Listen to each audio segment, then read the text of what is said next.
Bonjour internet, j'espère que tu vas bien. On se retrouve aujourd'hui pour une vidéo que je suis ravie de tourner. Il s'agit de ma première sélection de la rentrée littéraire et je vais te présenter 5 livres qui ont 3 points communs. Premièrement, ils ont tous été écrits par des autrices. Deuxièmement, ce sont toutes des publications faites par des maisons d'édition indépendantes. Et troisièmement, tous ces bouquins sont déjà sortis, ils sont sortis en août 2023.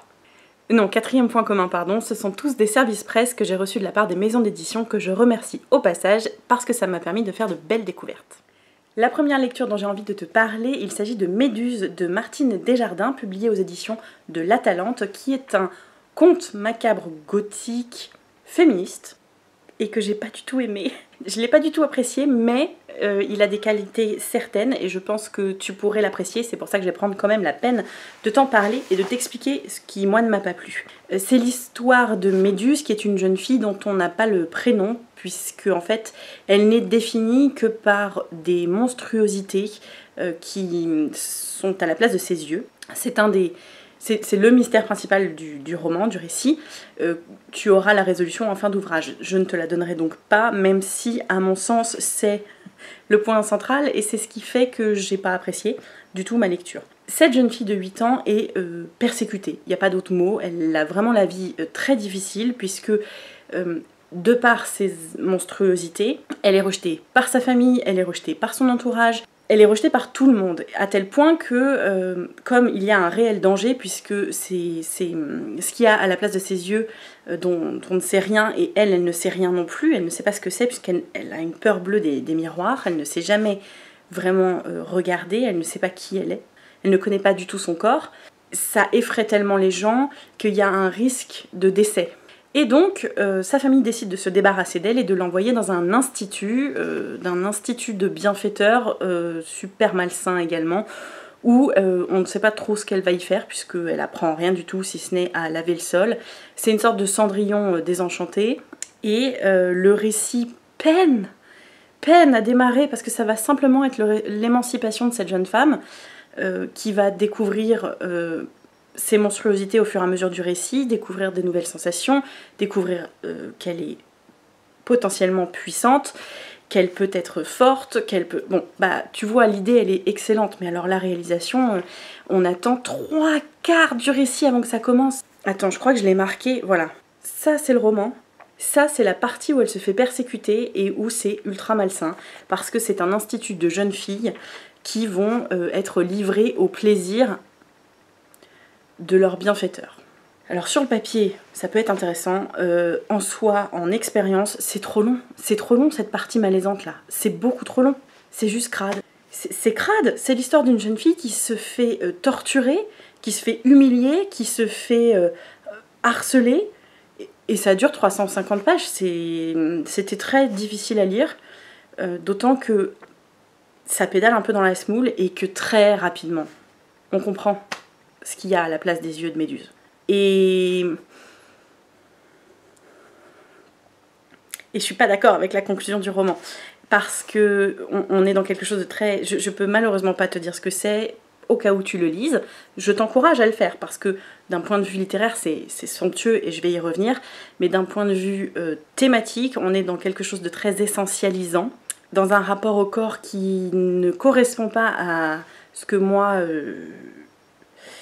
je ressens, et du coup, bah, je suis passée à côté, mais totalement.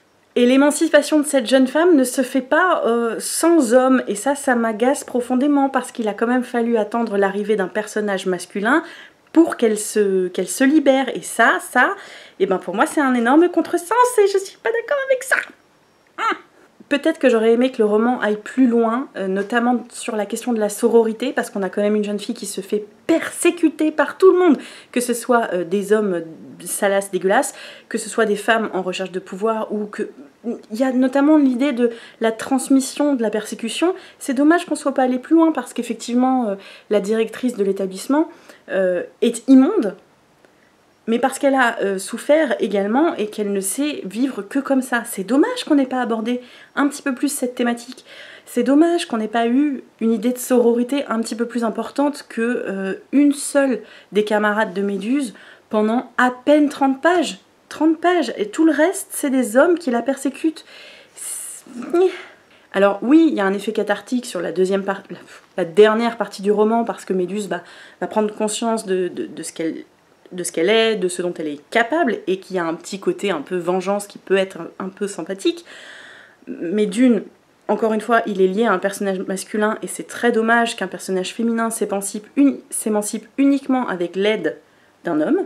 Et deux, c'est trop tard, on a déjà eu le temps de se lasser. Et en plus, par-dessus ça, il y a cet aspect essentialisant. En revanche, l'idée est excellente. L'idée est très bonne, et je pense que peut-être je chipote un peu. Je comprends que ça puisse plaire, d'autant que c'est un roman qui est très très bien écrit. C'est splendide. La mise en ambiance, elle fonctionne. Le vocabulaire est ultra riche.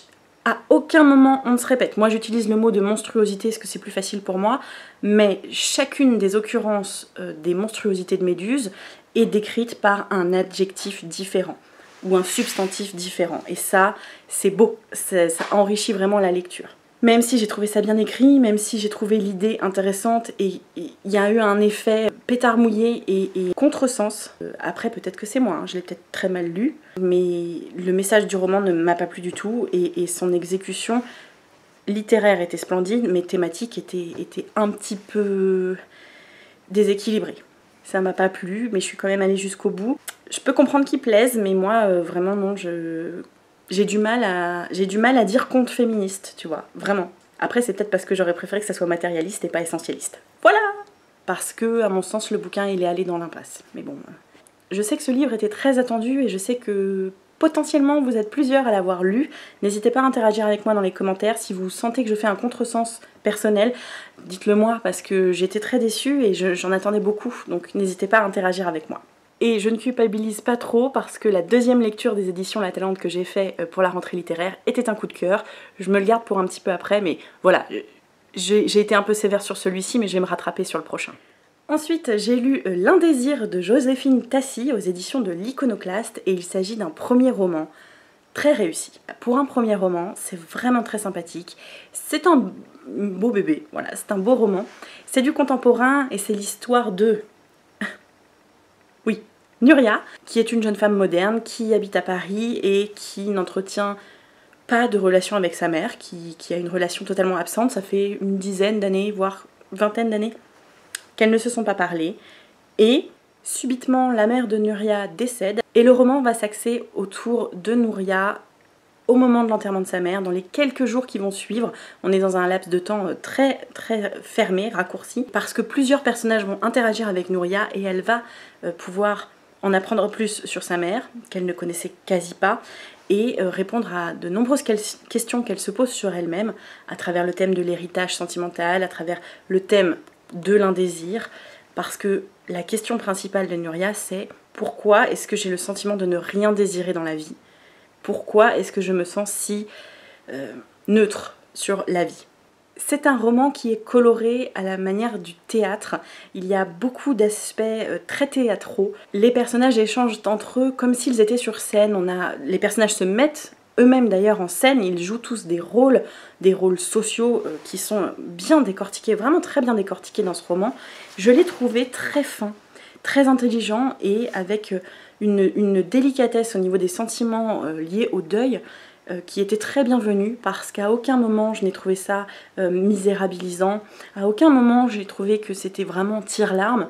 C'est juste délicat.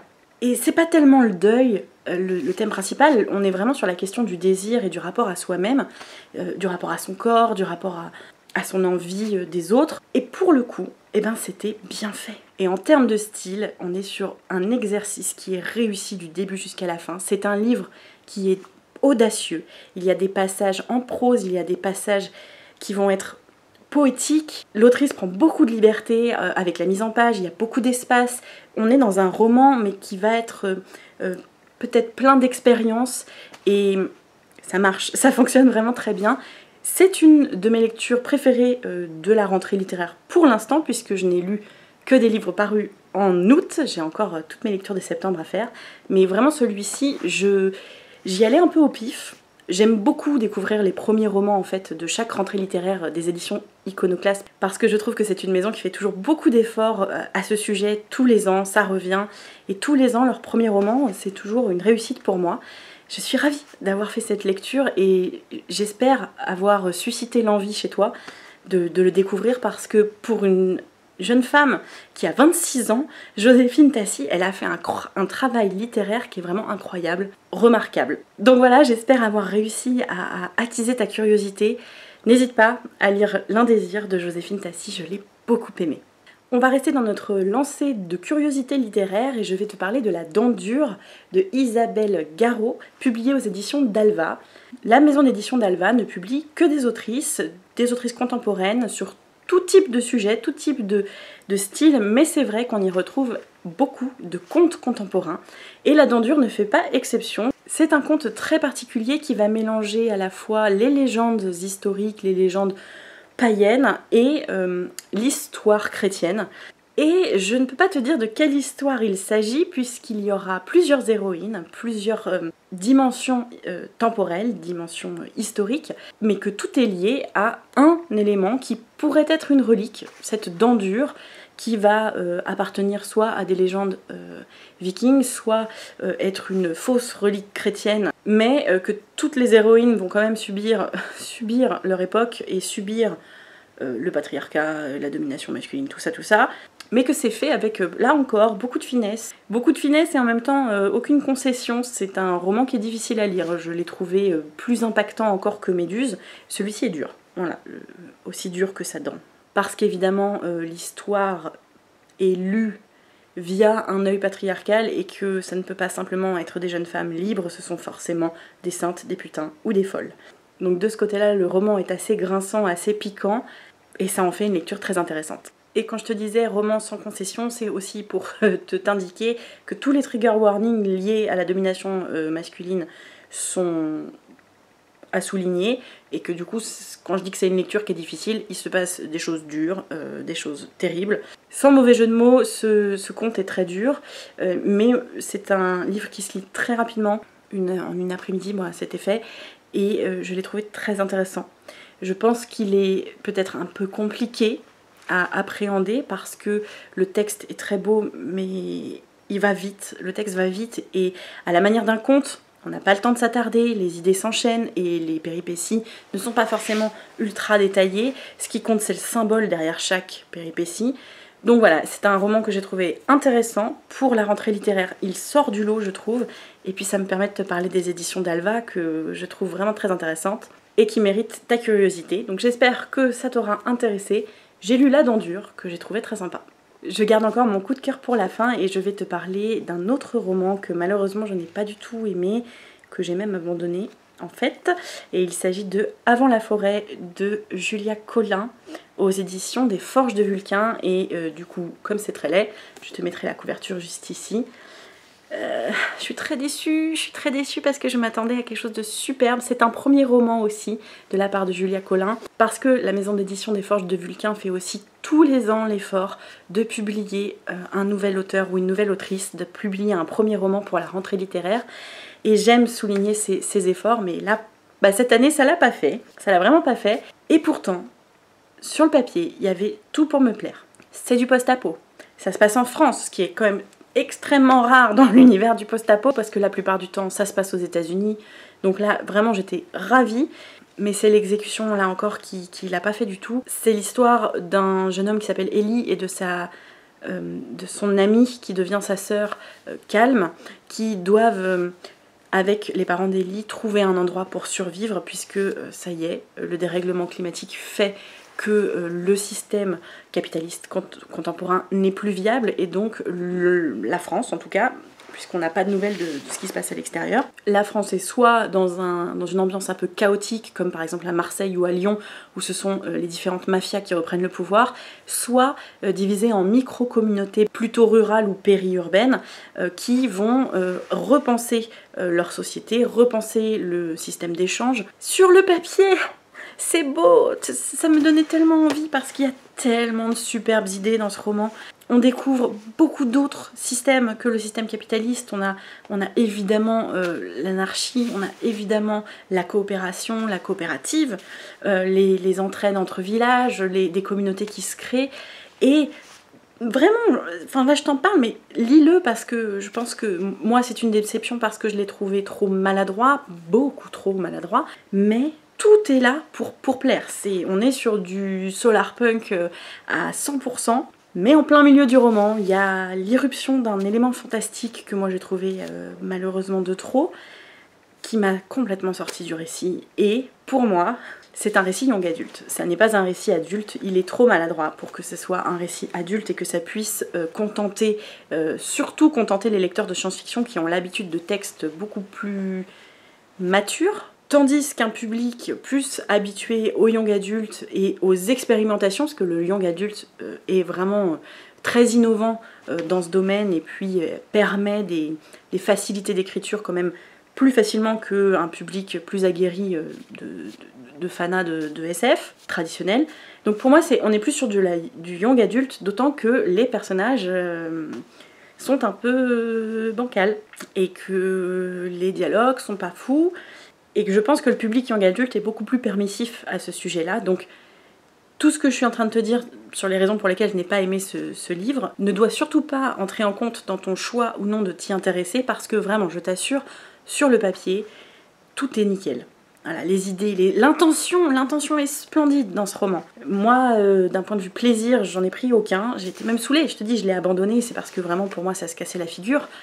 Et que quelquefois on frôlait le ridicule, voilà. Mais c'est pas pour autant que je t'encourage pas à le lire, bien au contraire, parce que d'une, il faut soutenir les jeunes auteurs et les jeunes autrices, donc il faut quand même s'intéresser au premier roman, surtout dans une rentrée littéraire où, comme tous les ans, eh ben, c'est quand même les mastodontes qui dominent et qui prennent la place médiatique. D'autre part, j'ai pas la parole divine, donc c'est pas parce que moi j'ai pas aimé que toi tu vas pas adorer, d'autant plus qu'effectivement, je suis très exigeante côté littéraire, et c'est pas le cas de tout le monde. Je te rappelle qu'à mes yeux, Brandon Sanderson, il écrit avec les pieds, donc voilà, il faut toujours nuancer ce que je dis, je sais que je suis compliquée. Donc moi j'ai abandonné ce roman, je lui ai quand même mis 3 étoiles sur 5 parce que je le trouve pétillant dans ses intentions, je trouve qu'il est vraiment bienvenu dans le champ littéraire francophone, parce que de la SF post-apo francophone, j'en connais pas beaucoup, d'autant plus écrit par une femme, donc voilà, j'ai quand même envie de t'encourager à le lire et surtout à me détromper. Voilà, bien me dire pourquoi ce roman est génial, même si moi j'ai pas du tout aimé. C'est parti, je vais te parler de mon coup de cœur de cette première sélection de la rentrée littéraire. Et il s'agit du Premier jour de paix de Elisa Béram, publié aux éditions La Talente. Et ce roman, il est parfait sous tous les aspects, sur tout ce qui m'intéresse en fait, parce que la thématique est intéressante, je vais t'en parler juste après. C'est super bien écrit, il y a une construction qui est bien menée, qui est travaillée, qui est réfléchie, c'est splendide, j'ai beaucoup aimé ce roman. Et je vais t'expliquer pourquoi. Le roman commence en 2098, pareil, ça y est, la planète est dévastée, que ce soit pour des raisons de dérèglement climatique ou bien de guerre. Le roman est très intelligent dans la manière dont il nous l'explique, on comprend que pendant plusieurs décennies, il y a eu des guerres, des incidents diplomatiques, des ravages capitalistes, et on comprend que la planète que l'humanité est arrivée à son seuil de tolérance et qu'elle s'est réorganisée de la meilleure façon possible. Les pays ont disparu, il n'y a plus que des frontières de type PAC et il y a 4 pôles, nord, sud, est, ouest. Et c'est la situation de départ, et le roman va dézoomer au fur et à mesure de sa progression narrative par 4 parties, ou 5 parties. La 5e, je t'en parlerai pas, c'est la surprise qu'il faut que je conserve. Et il va dézoomer de la meilleure manière. On va partir d'un point de vue très très individualiste, puisque l'on va suivre un vieux monsieur dans la première partie qui appartient à un village qui est reclus au fin fond du PAC ouest et qui a besoin d'être évacué vers les terres libres, ou en tout cas vers les terres viables. Le problème principal du roman étant la ressource en eau. Donc ce village est totalement isolé et détruit malheureusement par les animosités de ces villageois qui vont finir par s'entretuer. Ça c'est la première partie, et on voit ce village, en tout cas ce vieux monsieur, être évacué par un individu, une individu, qui est négociatrice, qui est médiatrice. Et c'est le point central du roman, à savoir l'entraide, la médiation et finalement la négociation entre plusieurs parties qui ont des intérêts divers. Justement, tout l'intérêt du roman, c'est de comprendre que les intérêts ne sont pas divers du tout, puisque pour vivre, on a besoin tous de la même chose. Et donc on part d'un point de vue individuel, d'un point de vue du village, puis d'une région, puis d'un pack, puis d'un point de vue mondial, et la 5e partie, je t'en parle pas. Et du coup, cet effet de zoom, de dézoom, très cinématographique et ultra intéressant parce que les problématiques vont être amenées avec beaucoup de finesse au fur et à mesure du récit. C'est de la science-fiction solaire, comme je l'aime, c'est de la science-fiction positive, et pourtant, le roman est très sombre. Le roman est vraiment très sombre parce qu'on est face à des situations qui sont quasi inextricables, parce que le rôle de ce corps de médiateur et de médiatrice est très important, et de négociateur, non seulement il est très important, mais il est très difficile et il peut même amener à des drames. Tout l'enjeu du roman, c'est de savoir comment vivre en communauté, comment préserver les ressources d'une autre manière que celle qui était déjà appliquée avant 2098, à savoir le patriarcat capitaliste. Donc voilà, c'est ultra intéressant parce que c'est intelligent, que les solutions ne sont pas amenées de manière frontale, mais on voit bien qu'il y a eu une évolution politique, que tout a été réfléchi par la planète et que ça fonctionne. Mais on n'en oublie pas les individus qui sont derrière chaque corps de métier, qui sont derrière chaque aventure, donc ça reste profondément enthousiasmant et divertissant. C'est un roman qui est extrêmement bien équilibré, je ne peux pas te dire à quel point je l'ai aimé, j'ai l'impression de ne pas y arriver, mais c'est incroyable. Pour moi, le premier jour de paix est aussi impactant, et je trouve que les éditions La Tennante ont raison de le rappeler sur la 4e de couverture, aussi impactant que les romans de Becky Chambers, et notamment sa saga Les Voyageurs, ou Apprendre si par bonheur, puisque j'ai moins apprécié sa duologie sur les robots et le thé, même si je comprends l'engouement. Pour moi, il est aussi impactant parce qu'il traite des mêmes thématiques profondes qu'on est sur le domaine du solarpunk. T'inquiète pas, le solarpunk, on en reparle tout de suite après. C'est vraiment un roman qui est dans l'air du temps, qui explique et exploite une autre science-fiction que la science-fiction catastrophique nucléaire qu'on a l'habitude de lire depuis les années 80-90. Donc voilà, c'est vraiment un bel ouvrage qui fait frémir, qui fait sourire, qui fait espérer, qui permet d'appréhender le monde et ce qui nous attend avec un petit peu plus d'espoir et sans être naïf ni complètement chamallow, tu vois, c'est quand même un récit qui est très réaliste sur les difficultés qu'il y a à gérer des différences culturelles, gérer des animosités capitalistes, gérer des ressources qui diminuent et qui donc, malgré tout, vont générer une certaine violence. Et justement, après la médiation, la violence, c'est le deuxième thème très important dans ce récit. Comment on peut y faire face? D'où est-ce qu'elle peut émerger? Pourquoi la violence? Et à travers tout type de récit. Et on va se rendre compte que la violence n'est pas forcément à éradiquer, elle est à cadrer.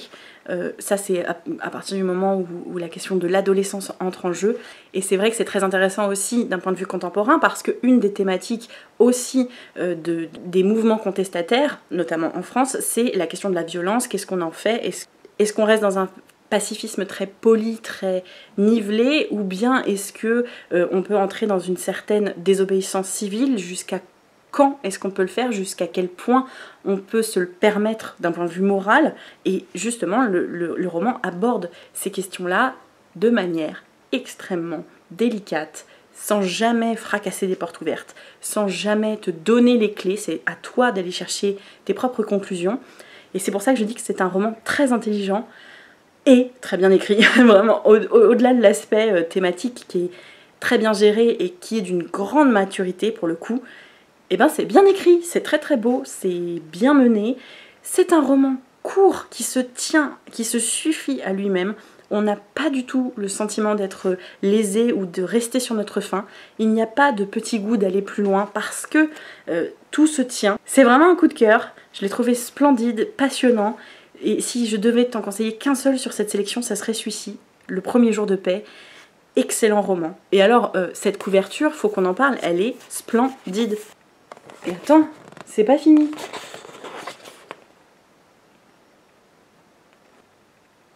Ça c'est mon esthétique, hein. J'aime beaucoup, je trouve ça magnifique. Et le premier jour de paix rentre très facilement dans la catégorie très difficile de mes meilleures lectures de l'année.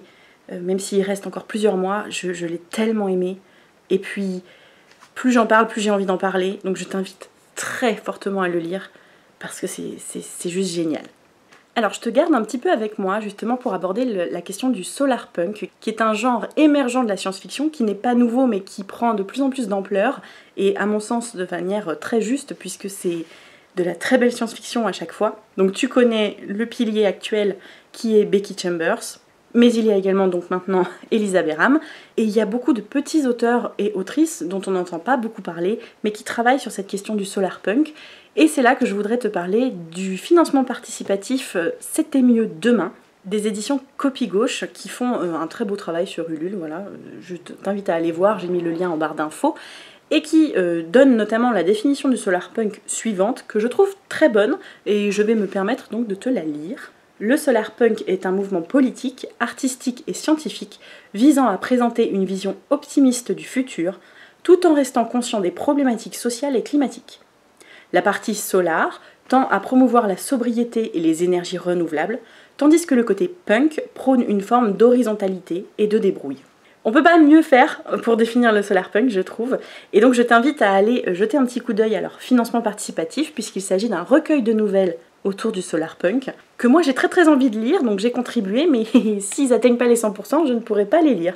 Et puis, si la question du solarpunk t'intéresse, eh ben, je t'invite à lire les 2 romans que je t'ai présentés aujourd'hui dans ma sélection, puisque ils en font partie, et que tous les deux, à leur façon, même si j'ai clairement une préférence, tu l'as compris, ils abordent la question du futur d'un autre point de vue politique, d'une autre manière de vivre ensemble, malgré des conditions qui risquent d'être compliquées, et que c'est toujours très intéressant d'échanger à ce propos. Donc je t'invite à aller les lire. Voilà, c'est tout pour cette vidéo, j'espère qu'elle t'aura plu, j'espère qu'elle t'aura donné envie de découvrir des auteurs et des autrices nouveaux, nouvelles, et surtout de soutenir les maisons d'édition indépendantes dans tes choix de lecture, notamment pour la rentrée.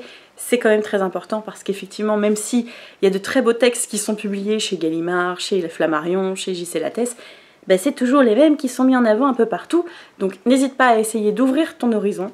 Si jamais tu les as lus, parle-moi en commentaire, parce que notamment pour Méduse, je sais que c'est un peu controversé le fait que je l'ai pas aimé, mais n'hésite pas à me dire pourquoi toi tu l'as apprécié. Et puis moi, je suis en train de faire mes lectures de la rentrée de septembre, j'ai déjà une très belle sélection de fêtes aussi.